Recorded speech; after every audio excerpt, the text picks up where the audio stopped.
If you don't know exactly how long it takes for you to spend a dollar on ads, inventory, and overhead, and have that dollar come back to you in the form of cash, profit, and more specifically, cash, you're not making data driven decisions. You're making expensive guesses.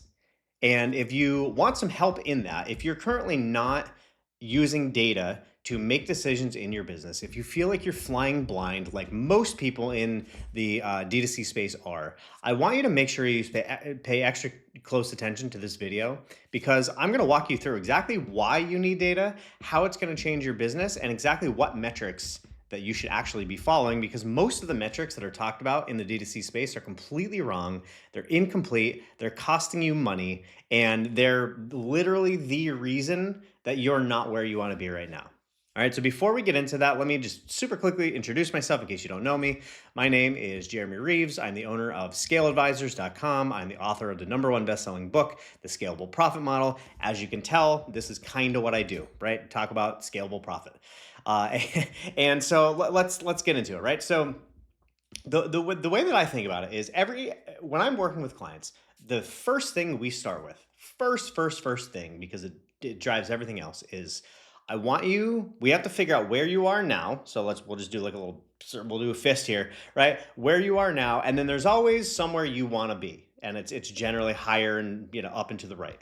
All right, so in order for you to successfully grow your business, you need to know where you are now, and you also need to know where you want to be. Okay, that's the absolute fundamentals of everything. If you don't know that, you have to start there. Okay, once you know these two things, then you have to say, okay, well, if I'm here and if I want to be here, what has to happen to take me from here to here? All right, very simple. If you just break it down, it's a very simple concept, right? But most people don't know, they're not even starting at the right place. So if that's you, right, and if you don't know where you are compared to where you want to be, start there. If you do, then the second layer is, okay, well, we're going to need data to help us figure out how to reverse engineer how to get from here to here, right? And said better, if you want to go from here to here, you have to go work backwards. All right. You take what needs to happen here, and then you say, okay, let's reverse engineer that in terms of number of customers, in terms of profit per customer, in terms of acquisition spend, all the things that you need to know, and you reverse engineer that back to where you are now. And you say, okay, then you have the metrics. Then you know, okay, we're going to need this number of customers at this number of volume, this amount of contribution margin per customer over a certain time frame. You just reverse engineer the whole thing, and when you get clarity on that, then dictates the strategy. Okay. And then when you have the strategy and you figure out, okay, well, here's the overall strategy for what we're going to do. Then the third step you're still reverse engineering all this back to tactics. All right. So then you have the full picture. You know exactly where you are, where you want to be. And then you also know the economics that need to happen to make that happen. And then you know the strategy that's going to make the economics happen. And then you know the tactics that are going to make the strategy happen. All right. And if you have all of that, that is how you scale a business properly. Okay. And so now let's talk about if you don't have that, right? And most of the people watching this probably don't have a series of data dashboards and attribution models and things like that. They're going to get them to where we want to be. All right. So if you don't have that, some of the symptoms that you're going to be going through are some of the things you probably are now, right? So you're going to have ad and product costs that are rising. You're going to have more competition. AI is making this all a lot harder. You're getting revenue, and maybe your revenue is even going up, but your profit is staying equal, or it's only going up a little bit as revenue is going up a lot, or maybe even profit is going down as revenue goes up. That actually happens way more than you think, right? So the solution to all these things, right? The ad costs, like the CAC going up, more competition, the AI, I mean, everything, all the noise that's happening in the marketplace right now, the solution to all of that is becoming data driven. All right. The other thing I want to point out, two more things that I want to point out, right, is the fact that there's a study, and I can't remember off the top of my mind who did it, but it basically says that 62% of D2C SKUs are actually unprofitable. And the reason that that happens, the only reason that that can happen, is if people do not have data to show them. They're not breaking it down and saying like, oh, hey, our costs are this, our price is this. That doesn't match, right? It happens a lot, even if the SKUs are profitable now. When you do discounts, that sometimes actually, I've literally seen cases where people had only I don't know, let's just say a 30% contribution margin, and then they're doing a 35% promotion. And if that's the case, you're literally paying your customers to take your product. I mean, I've seen it more often than you would think. All right. The other thing to consider when it comes to data is the fact that a lot of people that I've talked to said, generally in like the 6 and 7 figure range, they'll say, "Oh, you know what? I know that I need to be data driven, but we'll start doing that once we get bigger." Right? Once we have more money, once we have more profit, whatever that thing is. And my response to them is, you have to understand something. 8 and 9 figure brands are data driven first. That's what helped them make it to 8 and 9 figures.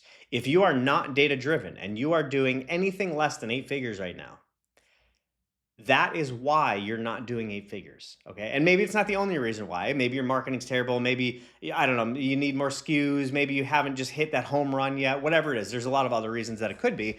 But that is absolutely one of the main reasons that you are not where you want to be. Remember, we go back to the where you are now, where you want to be. That being data driven is one of the top reasons that happens, because when you're data driven, again, you can make better decisions. You know what SKUs that you have that are actually profitable versus unprofitable. Maybe one of them has a 70% contribution margin and the other one has a 30% contribution margin, and they both convert at the same rate. They both have the same CAC. If that happens, which one do you want to push more? Obviously the one with the higher contribution margin, right?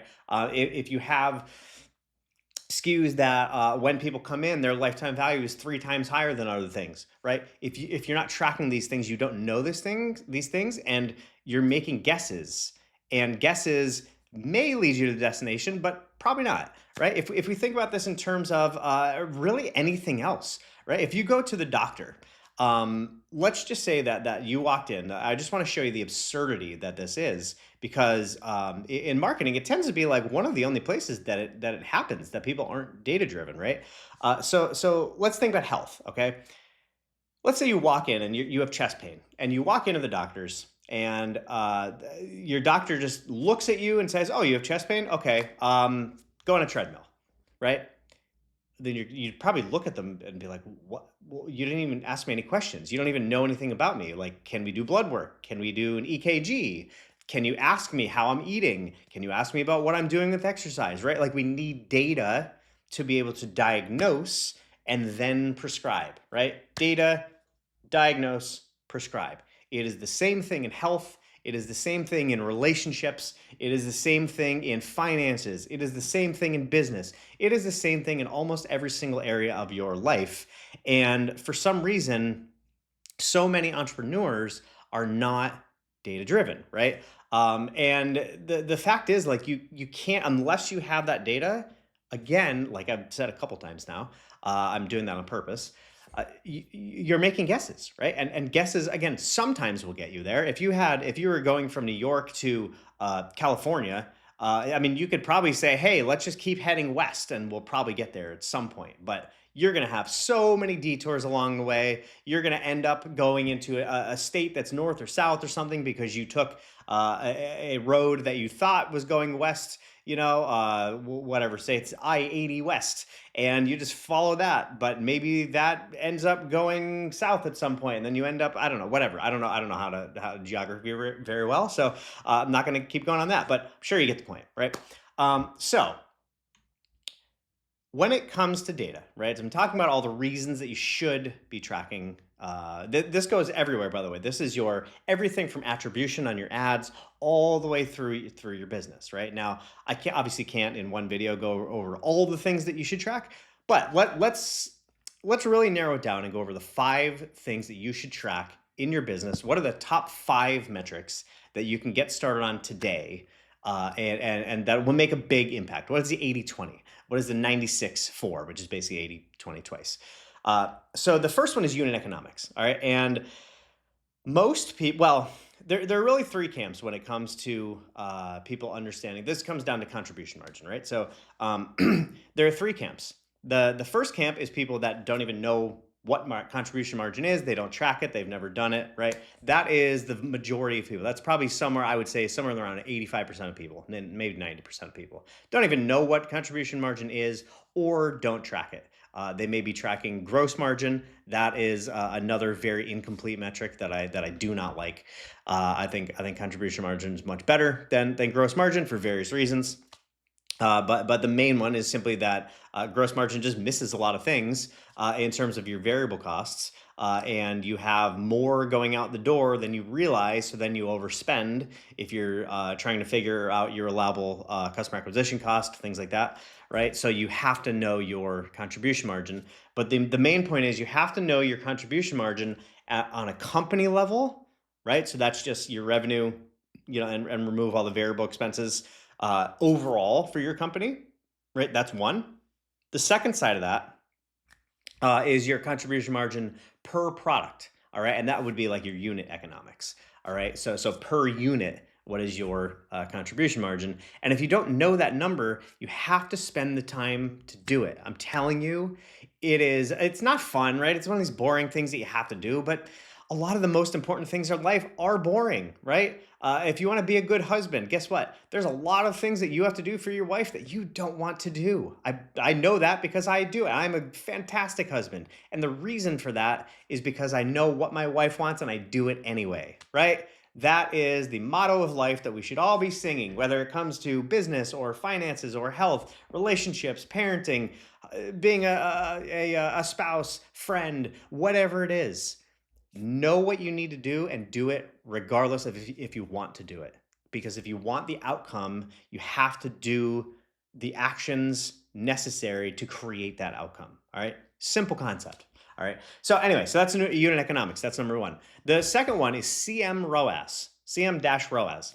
Most people are still going by ROAS as a tracking metric. And I think the reason for that is because if you log into Facebook, it's going to give you ROAS because it doesn't know your contribution margin, right? But here's the deal. You can have two people at 100% ROAS. One has a multi-million-dollar business that is very, very, very profitable. The other one goes bankrupt. ROAS does not mean anything, okay? It means literally nothing. It gives you signals, it gives you direction, but it doesn't help you to actually create decisions. The reason for that is because it doesn't include your contribution margin. And that's why I have CM-ROAS, contribution margin adjusted ROAS, right? So just in case you're not aware of this, right? Let's just say that you sell something, you have $100 AOV and $100 CAC, right? So it costs you $100 to acquire a customer. You make $100 day one. A lot of people would say that they're break even. There are a couple things wrong with that. Number one, they're break even on a gross basis, but they're not break even on a contribution margin basis. So of that $100, if it costs them $50 to get the product out the door, which is very common in direct response or in DTC, you're not at a break even. You only liquidated 50% of that ad spend, not 100%, right? So your actual CM-ROAS is 50%, not 100%. That makes a big decision. That makes a very, very big difference when you're trying to figure out how much you can afford to acquire customers, right? So you have to have that number. The other thing that goes into this, and we'll kind of just go into the next part of this, which is the third metric, which is lifetime value. So ROAS covers what you make on day one. It's pretty much your AOV, AOV compared to what you spent on the customer. All right. You have to understand that every product that you have is going to have a different lifetime value. All right. The reason for that is because it's going to attract different types of people. This is also true for traffic channels too. If you look at even the same product on Facebook, on Google, and on YouTube, right? Let's just do Facebook and then like Google Performance Max and then YouTube, right? They're all going to have different. If you look over the lifetime of the first year, let's just say, of each of those, they're all going to have different lifetime values. The reason for that is because different traffic channels have different qualities, a quality of customers. They have different tracking sources. They have different algorithms, right? And so they're going to be attracting different types of people based on the signals that you're giving them, and that means that you need to have different CAC targets for what I say allowable customer acquisition costs, ACAC, for each channel. And of course, you can't do this on day one. You have to do this over time, right? You have to be able to have the data to be able to make decisions. In the beginning, it's a little bit harder, but as you grow more, you need these things, right? But when it comes to that, lifetime value, you have to have that because that's what creates your profit in the business, right? So there are typically two camps, right, in DTC when it comes to acquiring customers, and some people are willing to break even, or not break even, but they're willing to lose money on the first transaction. And depending on where you're at in the business, and there's a lot of factors that go into whether or not you should be doing that. If you have a lot of cash to flow, if you have a really high lifetime value, if you know that you are going to lose money up front, but you have a really good subscription model, so you're going to get the money back, and then it's going to compound over time. There are a lot of different factors that go into what your allowable CAC should be. But lifetime value is one of those things that contributes to that, because if you set a target for your allowable CAC and you say, I want to make sure that we break even on acquisition and overhead within 3 months or whatever it is. Whatever that is for you. Maybe it's day one and then you have to lower your CAC a lot. Maybe it's 6 months, maybe it's 12 months, whatever it is. You have to know that number first. And then you have to be able to track how much contribution margin people generate, or lifetime value, right? How much they generate within that time frame. So if you say that you want to break even in 3 months, well, you have to be able to track how much each customer coming into your business is worth to you over those 3 months. And again, this comes back to on a contribution margin adjusted basis. It's one of the big things that people get wrong when it comes to lifetime value as well. Any of these things, whether it's AOV, ROAS, LTV, a lot of these metrics, all these marketing metrics, always have to have. You have to adjust them for contribution margin because it's just going to give you so much better data and so much better decisions that you can make. The next one is overhead per customer. And this is something, this tracks your operational efficiency, all right? And your overhead per customer is actually really important because that shows you your scalability. That shows your economies of scale. And what a lot of people don't realize is when they're trying to figure out how much they can afford to spend per customer, and I've talked about this in other videos, ACAC, again, allowable customer acquisition cost. When they're trying to figure that out, all ACAC really is in a given time frame. So let's just say whatever it is for you, 3 months, 6 months, whatever. However long it takes, however long you're willing to go negative until you break even. All right. So in that time frame, again, we'll just come back to 3 months. It's simply just how much contribution margin you make minus your overhead per customer. That gives you your allowable customer acquisition cost. So if in 3 months you make, we'll just say $200 in contribution margin per customer in the first 3 months, all right? And you know that your overhead per customer is, let's just say $50, right? In overhead per customer. Then you just simply subtract 200 minus 50, and that gives you $150 in allowable customer acquisition cost, right? Super simple. But you have to know your overhead per customer to be able to know that number, all right? And it's just simply like your overhead divided by the number of customers in a given month. Very, very simple to do. You should be able to do that in 5 seconds. You should really know that off the top of your head.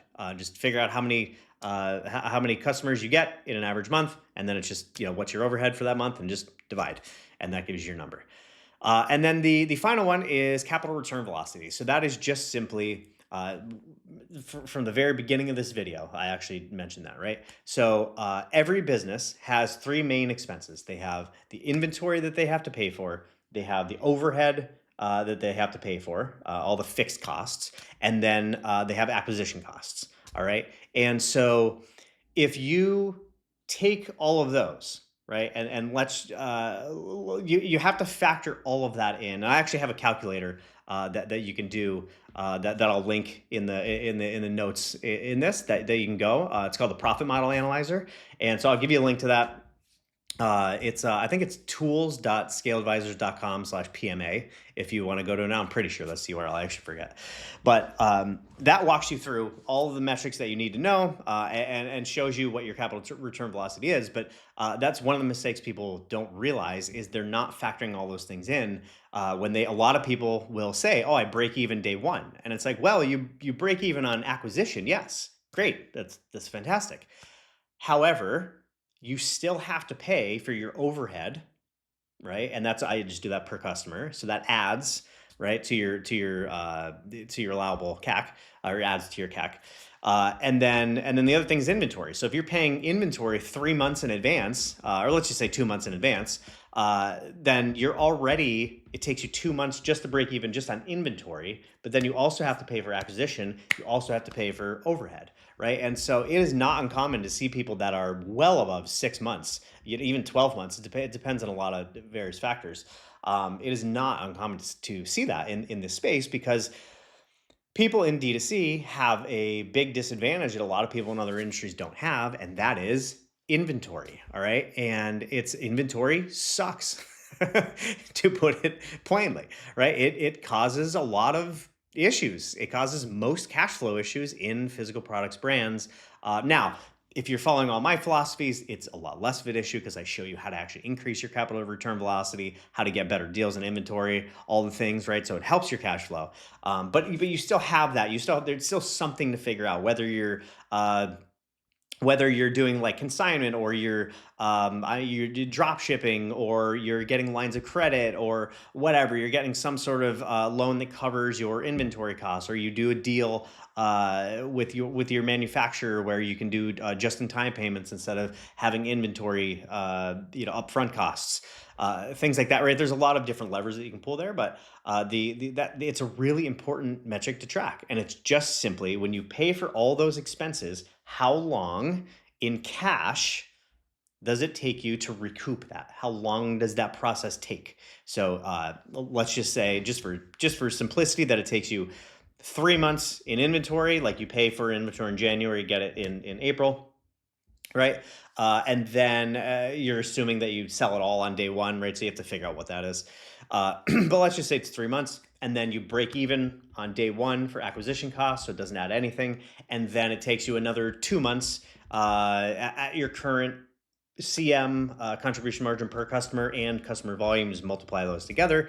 That will show you how long it's going to take you to pay off your overhead. But let's just say that's another 2 months. That means your capital return velocity is 3 months for inventory, plus 0 months for acquisition, plus 2 months for overhead, would be 5 months. So when you shell out $1, to run your business, it takes you 5 months to get that money back. And it's something that very, very, very few people realize and calculate.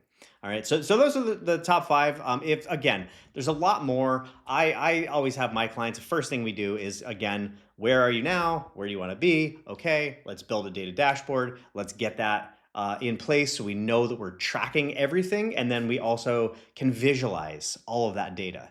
And visualize the right data, because a lot of people have dashboards. Very few people have the right dashboards tracking the right metrics. And if some of these things that I've talked about in this video are unfamiliar to you, that's actually a good thing, right? Because that means it's kind of breaking the boundaries of your current knowledge, and it's expanding that knowledge, right? So hopefully that this helps, right? Because the fact is, though, the way that AI is going, the way that how I see everything with AI anymore is, it's going to massively increase all the marketing stuff. It's going to massively increase competition, because as people lose their jobs, where are they going to go? They're going to start side businesses. So there's going to be a lot more entrepreneurs, I think, coming over the next couple months, which means our competition across the board is going to increase.